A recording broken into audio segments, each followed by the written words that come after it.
video, we are going to look at a question from GATE 2019 Metallurgy paper. For this question, you can use the NPTEL video, Welding Process, Introduction to Consumable Welding Process by Dr. Murugan Amrthalingam as a reference video. The question is as follows. Arc welding is performed at 400 amps, 20 volt and a traverse speed of 5 millimeter per second. If the heat transfer efficiency is 0.6, the energy input per unit length during the process is what we need to find. So the given ones are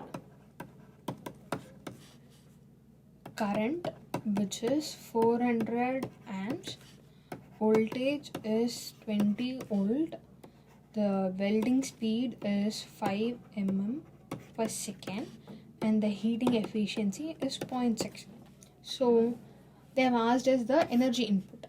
Energy input for the welding per unit length can be given by the formula heat efficiency into VI divided by the welding speed. So the units are like the efficiency doesn't have a unit. Voltage into current will give you the power, which is the unit is joule per second, and for the welding speed the unit is mm per second. So the units are solved as joule per mm. Now we will substitute the values for the equation.